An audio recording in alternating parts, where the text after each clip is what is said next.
Hello, and welcome back to Motive X English, the podcast where we talk about interesting topics and improve our English together.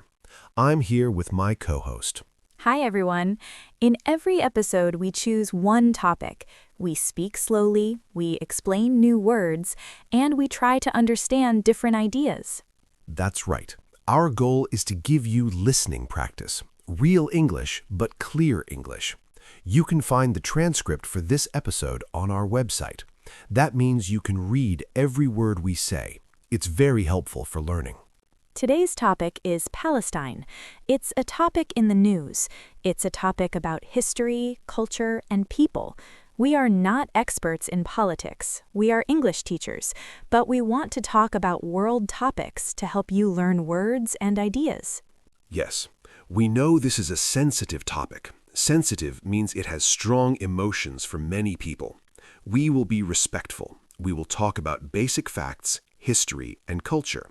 Our aim is understanding and English practice. So let's begin. When you hear the word Palestine, what is the first thing you think? For me, I think of history, very, very old history. And I think of news, often sad news from recent years. But also, I think of olive trees. I've read that olive trees are very important there. What about you? I think of the city of Jerusalem, a holy city for three religions, Judaism, Christianity, and Islam. And I think of words I hear often, like conflict, occupation, negotiations. But today I want to think about the people, the Palestinian people, their daily life, their culture. Good. So let's start with geography. Where is Palestine? This can be confusing. Let's use simple words. Okay, look at a map of the Middle East. Find the country of Egypt. Now go east, to the right. Find Jordan and Saudi Arabia. Between these countries, there is a small area of land on the Mediterranean Sea. This land is Israel and the Palestinian territories. Yes, the Palestinian territories are made of two main parts. The first is the West Bank. It's called the West Bank because it's on the West Bank or west side of the Jordan River. The second is the Gaza Strip. A strip is a long, narrow piece of land. Gaza is on the coast next to Egypt. So Palestine is not one country like France or Japan that everyone agrees on the borders of. It's a land where Palestinians live, but they don't have full control over their own borders, airspace, or security in many areas. This is a key point of the conflict. Let's explain conflict. A conflict is a serious disagreement, a long fight. The Israeli-Palestinian conflict is a long struggle over land, national identity, security, and rights. To understand this, we need a little history, but don't worry, we will keep it very simple. We'll call it a super simple history, okay? Okay. A long, long time ago, this land was called Canaan. Jewish kingdoms were there thousands of years ago. Then the Roman Empire controlled it. They named it Syria Palestina, after an old enemy of the Jews, the Philistines. That's where the name Palestine comes from. Over centuries, many empires ruled this land. Romans, Byzantines, Muslim caliphates, Crusaders, Ottomans. For hundreds of years under the Ottoman Empire, the people living there were mostly Arab Muslims and Christians, with some Jews and other groups. Fast forward to the early 1900s. The Ottoman Empire ended after World War I. Great Britain took control of the area. It was called the British Mandate for Palestine. At this time, a movement called Zionism was growing in Europe. Zionism is the belief that Jewish people should have their own homeland in their historic land, which they call Eretz Israel. More Jewish immigrants came to Palestine. The Arab population who lived there was worried. They feared losing their land and their own chance for independence. After World War II and the Holocaust, the terrible killing of 6 million Jews by the Nazis, the world felt great sympathy for Jewish people. The United Nations, a new world organization, made a plan in 1947. They voted to divide the land into two states, one Jewish state and one Arab state. The Jewish leaders accepted the plan. The Arab leaders in Palestine and surrounding countries did not. They said it was unfair to give more than half the land to a Jewish state when Jews were a minority of the population. In 1948, Britain left. Jewish leaders declared the independent state of Israel. Neighboring Arab countries went to war against Israel. Israel won more land. For Palestinians, this war is called the Nakba, which means catastrophe or disaster in Arabic. Nakba is a very important word. It means about 700,000 Palestinians fled or were forced to leave their homes. They became refugees. A refugee is a person forced to leave their country to escape danger, like war.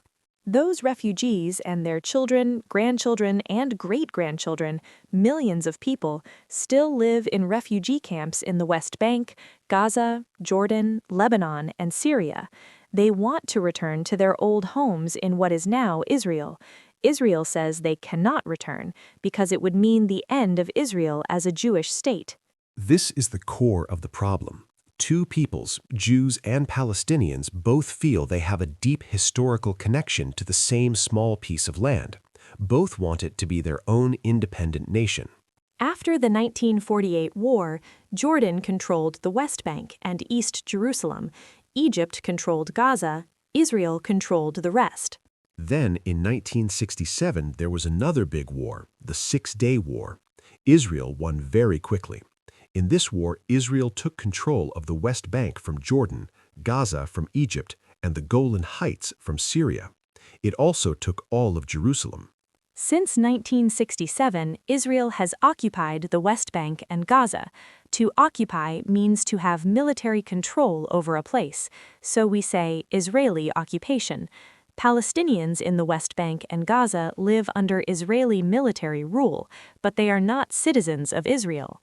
In 1993, there was hope. There were agreements called the Oslo Accords. The idea was Israel and the Palestinians would negotiate peace.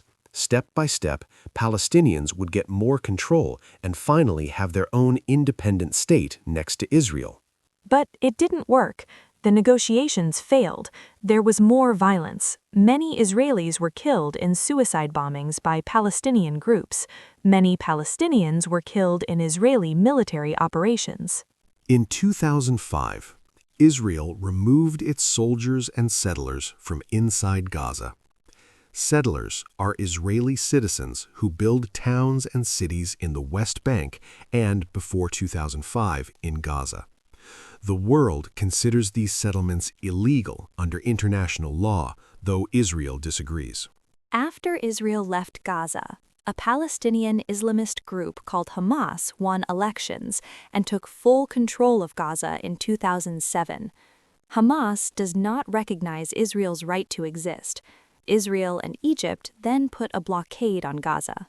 A blockade is when you prevent things and people from going in or out of a place.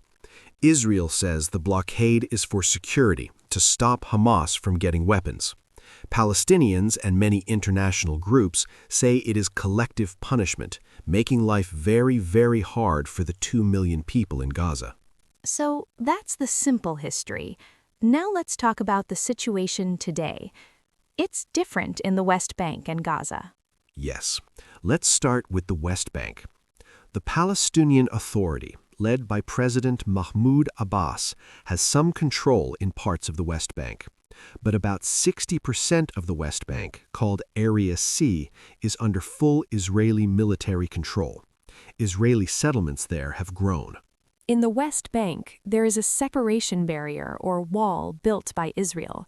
Israel says it stops attackers from entering Israel. Palestinians call it the apartheid wall and say it cuts through their land, making it hard to go to work, school, or visit family. The word apartheid is from South Africa's old system of racial separation. Some human rights groups use it to describe the situation for Palestinians. Israel strongly rejects this word. They say Palestinians in the West Bank are not Israeli citizens and are under military rule because of an ongoing conflict, not because of their race. Now, Gaza. The situation in Gaza is often described as a humanitarian crisis. Humanitarian means about the basic well-being of people: food, water, medicine, shelter. Life is very difficult. There is very high unemployment. There are frequent power cuts, only electricity for a few hours a day. The water is often not safe to drink. And there have been several wars between Israel and Hamas in Gaza. These wars cause many casualties, deaths and injuries on both sides, but especially in Gaza because it is so crowded and there is nowhere safe to go. It's very tragic. Tragic means very, very sad. So when we talk about Palestine, we often talk about war, occupation, and suffering. But Palestine is more than a conflict, right? It's a people with a rich culture. Absolutely. Let's talk about Palestinian culture. This is important.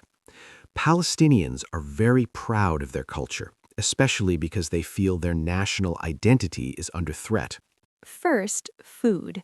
Palestinian food is delicious and famous. There is hummus, a dip made from chickpeas and sesame paste; falafel, fried balls of chickpeas or fava beans; musakan, roasted chicken with sumac spice and onions on flatbread. And olives. Olive trees are a symbol of peace, but also a symbol of Palestinian connection to the land. Many families have olive trees that are hundreds of years old. The olive harvest season is a happy family time. Then there is embroidery. Traditional Palestinian dresses, called thobes, have beautiful, colorful embroidery.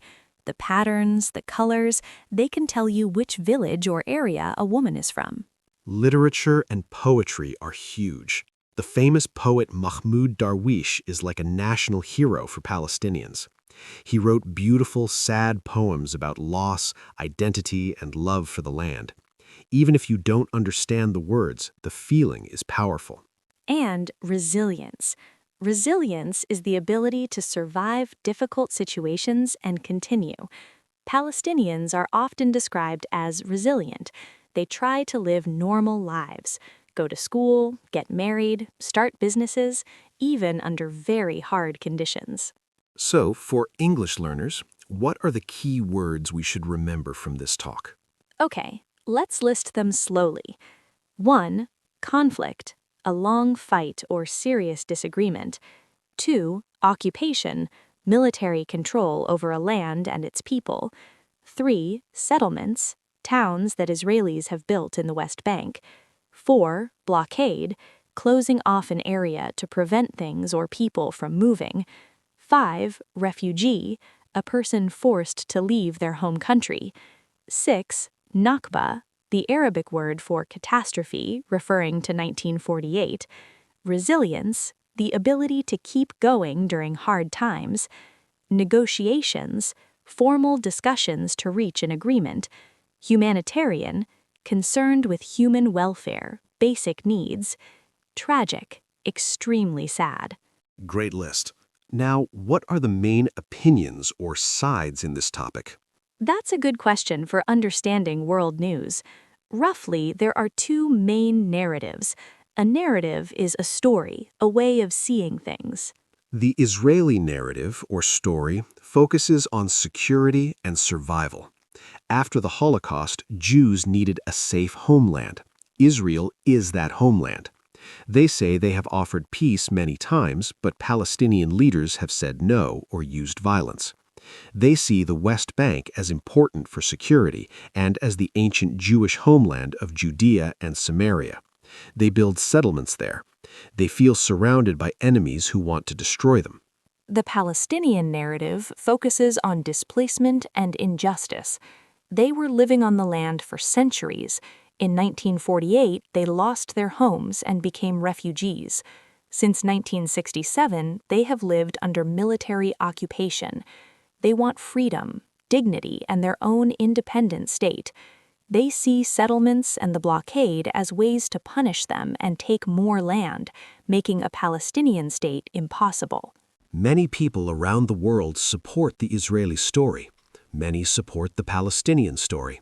And many people are in the middle. They sympathize with both peoples and just want the violence to stop for a fair solution to be found. A common proposed solution is the two-state solution.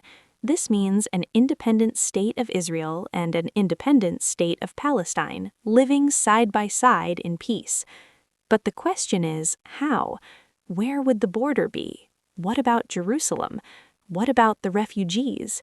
What about the settlements? It's very, very complicated. For English learners, listening to news about this topic, you will hear these words and ideas again and again. Now you have some background. Yes, and remember, behind the politics, there are people, Israeli children and Palestinian children who want to live in peace, parents who want safety for their families, artists, teachers, farmers, ordinary lives. So our final thought is this. When learning about difficult world topics, try to understand different points of view. It makes your English stronger and your understanding of the world deeper. Well said. Thank you for listening to MotiveX English today.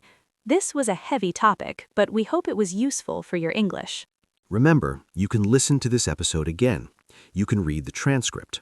Try to write down 5 new words you learned. Next week, we will have a much lighter topic.